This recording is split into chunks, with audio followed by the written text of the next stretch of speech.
ಬೆಳಗ್ಗೆನೇ ಬ್ರಷ್ ಎತ್ಕೊಂಡು ನಿಮ್ಮ ಮುಂದೆ ಬಂದುಬಿಟ್ಟಿದ್ದೀನಿ. ಬೆಳಗ್ಗೆ ಅನ್ಕೊಬಿಡ್ರಿ 7:15 ಆಗ್ತಿದೆ. ಮಕ್ಕಳು ಸ್ಕೂಲ್ ಟೈಮ್ ಆಗಿದೆ. ಇನ್ನು ಭಯ ಭಕ್ತಿ ಇಲ್ಲದೆ ವಿಡಿಯೋ ಮಾಡ್ಕೊಂಡು ನಿಂತಿದ್ದೀನಿ ನೋಡಿ. ನಮ್ಮ ಯಜಮಾನ್ರು ಮಲಗಿದ್ದಾರೆ, ಇನ್ನು ಅವ್ರು ಎದ್ದಿಲ್ಲ. ಮಕ್ಕಳು ರೂಮಲ್ಲಿ ನಿದ್ದೆ ಮಾಡ್ತಿದ್ದಾರೆ. ಬಟ್ಟೆ ನೋಡಿ ರಾಶಿ ರಾಶಿ ಹಾಕಿಟ್ಟಿದ್ದೀನಿ. ಈ ಕಾಲದಲ್ಲಿ ಆಗಲ್ಲ ಬಿಡಿ ಮಡ್ಚಕ್ಕೆ.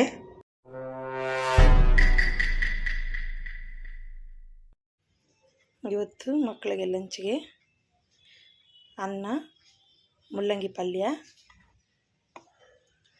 ಮಿಕ್ಸ್ ತರಕಾರಿ ಸಾಂಬಾರು, ಮುಲ್ಲಂಗಿ ಪಲ್ಯ, ಅನ್ನ. ಇವತ್ತು ಲಂಚು ಇದೆ. ತುಂಬ ಲೇಟ್ ಆಗೋಯ್ತು, ನಾನು ತಗೊಂಡೋಗಿ ಕೊಡಬೇಕು ಇವತ್ತು. ಹಾಯ್ ಫ್ರೆಂಡ್ಸ್, ಏನು ಮಾಡ್ತಿದ್ದೀರಾ? ನನ್ನ ಮಕ್ಳಿಗೂ ಸ್ಕೂಲಲ್ಲಿ ಲಂಚ್ ಕೊಟ್ಬಿಟ್ಟು ಬಂದು ನಮ್ಮ ಫ್ರೆಂಡ್ ಮನೆಗೆ ಹೋಗಿ ಅಲ್ಲೊಂದು 2-3 ಅವರ್ ಟೈಮ್ ಪಾಸ್ ಮಾಡಿ, ಅಂದರೆ ಯಾವತ್ತೂ ಹೋಗಲ್ಲ ಹೊರಗಡೆ. ಅವ್ರನ್ನ ನೋಡಿ 1-2 ವರ್ಷ ಆಯ್ತೇನೋ. ಅವ್ರು ಸಿಕ್ಕಿದ್ರು ಹಂಗೆ ಅವ್ರ ಮನೆಗೆ ಹೋಗ್ಬಿಟ್ಟು ಅಲ್ಲೊಂದು 2-2.5-3 ಅವರೇ ಅಂದ್ಕೊಳ್ಳಿ ಟೈಮ್ ಪಾಸ್ ಮಾಡಿಬಿಟ್ಟು ಈಗ ಬಂದಿದ್ದೀನಿ. ಆದರೆ ಮನೇಲಿ ಒಂದು ಕೆಲಸ ಆಗಿಲ್ಲ ಫ್ರೆಂಡ್ಸ್. ಹಂಗೆ ಬರೋವಾಗ ಮಿಷಿನ್ಗೆ ಈ ಬೆಲ್ಟ್ ಇರಲಿಲ್ಲ, ಲೆದರ್ ಬೆಲ್ಟು. ಇದು ತಗೊಂಡು, ಅಂದರೆ ಟೈಲರಿಂಗ್ ಮಿಷಿನ್ಗೆ, ಆ ಮಿಷಿನ್ಗೆ ಅಂದ್ಕೊಬೇಡಿ, ಟೈಲರಿಂಗ್ ಮಿಷಿನ್ ಬೆಲ್ಟು ತೊಗೊಂಡು ಬಂದಿದ್ದೀನಿ. ಇನ್ನು ಮನೇಲಿರೋ ಕೆಲಸ ಸ್ಟಾರ್ಟ್ ಮಾಡ್ಕೋಬೇಕು. ತುಂಬ ಹೊತ್ತಾಗೋಯ್ತು. ನೋಡಿದ್ರ ಇದೇನೋ ಈ ಬಟ್ಟೆ ಅಂದರೆ ನನಗೆ ಅಲರ್ಜಿ ಆಗುತ್ತೆ ಫ್ರೆಂಡ್ಸ್. ದಿನ ಚೇರ್ ಮೇಲಿಂದ ಬಟ್ಟೆ ಎತ್ತಾಕೋದು, ಅದ್ರ ಮೇಲೆ ಮತ್ತೆ ಮಲ್ಕೊಂಡಿದ್ದೆ, ಮತ್ತೆ ಚೇರ್ ಮೇಲೆ ಎತ್ತಕ್ಕೆ ಸೈಡ್ಗೆ ಹಾಕೋದು, ಮಡ್ಚಾಣ ಅಂತ ಎತ್ತಿ ದಿವಾನ್ ಮೇಲೂ ಕೆಳಗಡೆ ಚಾಪೆ ಹಾಕ್ಕೊಳ್ಳೋದು, ಮಡ್ಚಾಣ ಅನ್ನೋದು, ಮತ್ತೆ ಅದ್ರ ಮೇಲೆ ಮಲ್ಕೊಳ್ಳೋದು, ಚೇರ್ ಮೇಲೆ ಎತ್ತಿಕ್ಬಿಡೋದು. ದಿನ ರಿಪೀಟ್ ಮಾಡ್ತಾನೇ ಇದ್ದೀನಿ. ಮಡ್ಚೋದಂತೂ ಆಗ್ತಿಲ್ಲ. ಬಟ್ಟೆಗಳಂತೂ ರಾಶಿ ರಾಶಿ ಆಗೈತೆ. ನೋಡೋಣ ಇವತ್ತಾದರೂ ಮಡ್ಚಿಬಿಡೋಣ.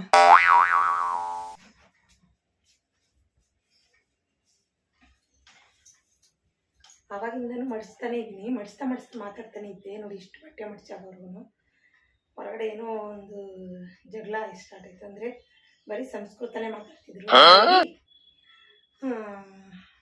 ವಿಡಿಯೋ ಅಲ್ಲಿಗೆ ಸ್ಟಾಪ್ ಮಾಡಿಬಿಟ್ಟೆ. ಅದಕ್ಕೆ ಇಷ್ಟು ಬಟ್ಟೆ ಮಡ್ಚಾಗಿದೆ. ಈಗ ಇಷ್ಟು ಬಟ್ಟೆ ಮಡ್ಚೋಷ್ಟೊಳಗೆ ಹೆಂಗಿಲ್ಲ ಅಂದರೂ ಒಂದು 10 ಸತಿ ಆದರೂ ಹಾಕಿಸ್ತಿರ್ತೀನಿ. ಅದು ಏನೋ ಗೊತ್ತಿಲ್ಲ ಫ್ರೆಂಡ್ಸ್. ಬಟ್ಟೆ ಅಂದರೆ ನಿದ್ದೆ ಬರುತ್ತೆ. ನಿದ್ದೆ ಬಟ್ಟೆಗಳು ಮುಂದೆ ಹಾಕೊಂಡ್ರೆ ಬಟ್ಟೆ ಒಗಿತೀನಿ, ಮಡ್ಚಿ ಬೀರೋಲೆಲ್ಲ ಮಡ್ಚಿ ಕ್ಲೀನಾಗಿರುತ್ತಲ್ಲ, ಅವೆಲ್ಲ ಎತ್ತಿ ಹಿಂಗೆ ಮಡ್ಚ್ಕೊಟ್ರೆ ಎತ್ತಿಡೋದು ಅವೇನೂ ಆಗಲ್ಲ. ಈ ಥರ ಮಡ್ಚ್ಬೇಕಂದ್ರೆ ಅದು ಏನಾಗುತ್ತೋ ನನಗೆ ಗೊತ್ತಿಲ್ಲ. ಆ ಬಟ್ಟೆ ಏನಾದರೂ ಕಚ್ಚುತ್ತೋ ಏನೋ ಗೊತ್ತಿಲ್ಲ ನನಗೆ. ಆ ಥರ ಆಗೋಗುತ್ತೆ. ಇಲ್ಲ ಬಟ್ಟೆ ಕಚ್ಚೋದಲ್ಲ, ಈ ಬಟ್ಟೆಗೆ ಇದು ಏನಂತಾರಲ್ಲ, ಅಯ್ಯೋ ಬಾಯಲ್ಲೇ ಬರ್ತಿಲ್ಲ ಫ್ರೆಂಡ್ಸ್. ಅದು ಯಾವ ಬೋಳಿ ಮಗನಿಗೆ ಅರ್ಥವಾಗುತ್ತೆ? ಮತ್ತು ಬರೋ ಪದಾರ್ಥ ಏನಾದರೂ ಇದೆಯೋ ಏನೋ ಗೊತ್ತಿಲ್ಲ. ಅದು ಒಗದ್ಮೇಲೆ ಹೋಗಿರಲ್ಲ, ಮಡ್ಚೋವಾಗ ಮಾತ್ರನೇ ಅದು ಸ್ಪ್ರೆಡ್ ಆಗಂಗಿದೆ. ಹಂಗೆ ಒಂಥರ ನಿದ್ದೆ ಮಾತ್ರ ಆಗ್ದಂಗೆ ಆಗುತ್ತೆ ಮಡ್ಚೋವಾಗ. ಈಗಲೂ ಅಷ್ಟೇ ಹಂಗೆ ಆಗ್ತಿದೆ. ನಿಮ್ಮ ಜೊತೆ ಮಾತಾಡ್ಕೊಂಡು ಮಡ್ಚಿಬಿಡೋಣ ಅಂತೇಳಿ ಮಡಿಸ್ತಿದ್ದೀನಿ. ಊರಿಗೆ ಹೋದ್ರೂ ಅಷ್ಟೇ, ಊರಲ್ಲಿ ನಮ್ಮ ಅತ್ತೆ ಮನೇಲಾಗಲಿ, ನಮ್ಮ ಅಮ್ಮ ಮನೇಲಾಗಲಿ, ಎಲ್ಲಾದರೂ ಆಗಲಿ ಬಟ್ಟೆಗಳು ಯಾರಾದರೂ ಮಡ್ಚು ಅಂದರೆ ಆ ಜಾಗದಲ್ಲೇ ನಾನಿರಲ್ಲ, ಎಸ್ಕೇಪ್ ಆಗೋಗ್ತೀನಿ. ಒಗಿಯೋಕ್ಕೆ ಮಾತ್ರ ಕೂತ್ಕೋತೀನಿ. ಎಷ್ಟೇ ಬಟ್ಟೆ ಇರಲಿ ಒಗಿತೀನಿ. ಆದರೆ ಈಗ ಸ್ವಲ್ಪ ಪ್ರಾಬ್ಲಮ್ ಇರೋದ್ರಿಂದ ಆಗ್ತಿಲ್ಲ, ಆದರೂ ಒಗಿತೀನಿ. ಬಟ್ಟೆ ಏನು ಪರವಾಗಿಲ್ಲ, ಬಟ್ಟೆಗೆಲ್ಲ ಕೂತ್ಕೊಂಡು ಒಗಿತೀನಿ. ಆದರೆ ಮಡ್ಚೋದೇ ಏಕೆ ಅಂತಲೇ ಗೊತ್ತಾಗ್ತಿಲ್ಲ ನೋಡಿ. ಈಗ ನಾನು ಮಾತಾಡ್ತಿದ್ದೀನಿ ತಾನೆ ನೋಡಿ, ಆಟೋ ಸೌಂಡ್ ಬರ್ತಿರ್ಬೇಕು. ದೂರದಲ್ಲಿ ಕೇಳಿಸ್ತಿದೆ, ನಿಮಗೆ ಕೇಳಿಸ್ತಿದೆಯೇನೋ ಗೊತ್ತಿಲ್ಲ, ಇನ್ನು ಹತ್ರ ಬಂದಿಲ್ಲ. ಏನಾದರೂ ಒಂದು ಮಾರ್ಕೊ ಬರ್ತಾರೆ. ಈ ರೋಡಲ್ಲಿ ಅಂತೂ ಯಾರು ತಗೊಳ್ಳಲ್ಲ, ತಂದರೂ ತಗೊಳ್ಳಲ್ಲ. ಆದರೂ ರೇರು ನಮ್ಗೆ ಏನಾದರೂ ಬೇಕಂತಿರೋ ಆ ಗಾಡಿಯಲ್ಲಿ ಏನಿರಲ್ಲ. ನಾವು ಯಾವಾಗ ತಂದು ಮನೇಲಿ ಇಟ್ಕೊಂಡು ಕೇಳಿಸ್ಕೊಳಿದ್ದೀವಿ.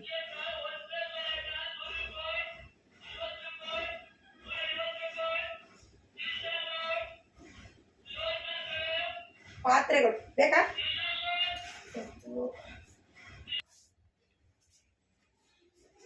ಇಷ್ಟೊತ್ತಾಯಿತು. ಹೀಗೆ ಫ್ರೆಂಡ್ಸ್, ಇದಕ್ಕೋಸ್ಕರನೇ ನಾನು ಓನ್ ವಾಯ್ಸಲ್ಲಿ ವಿಡಿಯೋ ಮಾಡೋಣ ಅಂದರೆ ಮಾಡೋಕ್ಕೆ ಆಗ್ತಿಲ್ಲ. ಓನ್ ವಾಯ್ಸಲ್ಲಿ ವಿಡಿಯೋ ಮಾಡೋದು ಯಾವುದಾದ್ರೂ ಒಂದು ಗಾಡಿನೋ ಇಲ್ಲ ಒಂದು ಜಗಳನೋ ಯಾವುದೋ ಒಂದಾಗುತ್ತೆ. ಹಂಗಾಗಿ ನಾನು ಓನ್ ವಾಯ್ಸಲ್ಲಿ ವಿಡಿಯೋ ಮಾಡೋಕ್ಕಾಗ್ತಿಲ್ಲ. ಅಪ್ಪ ನಿಮ್ಮ ಹತ್ರ ಮಾತಾಡ್ಕೊಂಡು ಆಲ್ಮೋಸ್ಟ್ ಮಡ್ಚಿಬಿಟ್ಟೆ. ಇವತ್ತು ಜೋರು ಮಳೆ ಬರುತ್ತೆ ಬೆಂಗಳೂರಲ್ಲಿ. ಯಾಕಪ್ಪ ಅಂದರೆ ನಾನು ಬಟ್ಟೆ ಮಡ್ಚಿದ್ದೀನಲ್ಲ, ದಿನ ನಿಜ ಫ್ರೆಂಡ್ಸ್, ದಿನ ಎತ್ತಾಕೊಳ್ಳೋದು, ಸ್ವಲ್ಪ ಹೊತ್ತು ಕೂತ್ಕೊಳ್ಳೋದು, ಒಂದೇ ಒಂದು ಬಟ್ಟೆ ಇಲ್ಲ 2 ಬಟ್ಟೆ ಮಾಡಿಸ್ತೀನಿ. ಸ್ವಲ್ಪ ಅದ್ರ ಮೇಲೆ ಮಲ್ಕೊಬಿಡೋಣ, ಟೈಮ್ ಆಯ್ತಲ್ಲ, ಮಲ್ಕೊಬಿಡೋಣ, ಆಮೇಲೆ ಎತ್ತು ಮಾಡಿಸ್ಕೊಳ್ಳೋಣ ಅನ್ನೋದು. ಮತ್ತೆ ಅದ್ರ ಮೇಲೆ ಮಲ್ಕೊಳ್ಳೋದು, ಮತ್ತೆ ಎದ್ದೇಳ್ತೀನಿ. ಸಂಜೆ ಟೈಮ್ ಆಗೋಗುತ್ತಾ, ಇಲ್ಲ ಏನಾದರೂ ಕೆಲಸ ಇರುತ್ತಾ, ಬಟ್ಟೆ ಎಲ್ಲ ಬಾಚಿ ಚೇರ್ ಮೇಲೆ ಹಾಕೋದು, ಮತ್ತೆ ಎತ್ತಿಕ್ಕೋದು, ಮತ್ತೆ ನಾಳೆ ಎತ್ತಾಕೊಳ್ಳೋದು, ದಿನ ರಿಪೀಟ್ ಇದೇ ಥರ. ಇವತ್ತು ಜೊತೆ ಮಾತಾಡ್ಕೊಂಡು ಅಂತೂ ಇದು ಬಟ್ಟೆ ಮುಗಿಸಿದ್ದೀನಿ. ಇದು 3 ದಿನದ ಬಟ್ಟೆ ಫ್ರೆಂಡ್ಸ್, 3 ದಿನದಿಂದ ಒಗ್ದು ಹಂಗೆ ಇಟ್ಟಿದ್ದಿದ್ದು. ಈಗ ಇನ್ನೊಂದು ಟ್ರಿಪ್ ಆಚೆ ಒಗ್ದಿರೋದನ್ನು ಒಣಗೋಗಿರುತ್ತೆ ಆಲ್ಮೋಸ್ಟ್. ಅದನ್ನು ಯಾವಾಗ ಮಾಡಿಸ್ತೀನಿ ಅಂತ ಗೊತ್ತಿಲ್ಲ.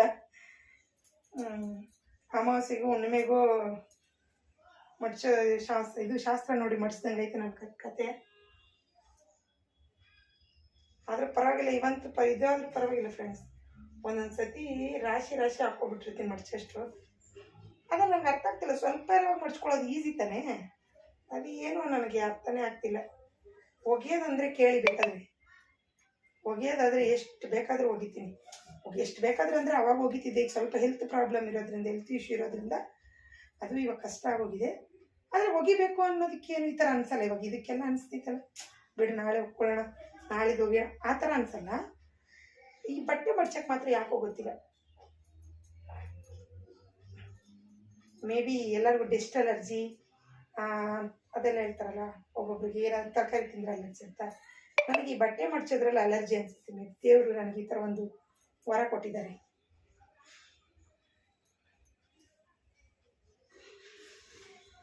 ಓಕೆ ಫ್ರೆಂಡ್ಸ್, ನೋಡಿ ಭದ್ರವಾಗಿರಿ.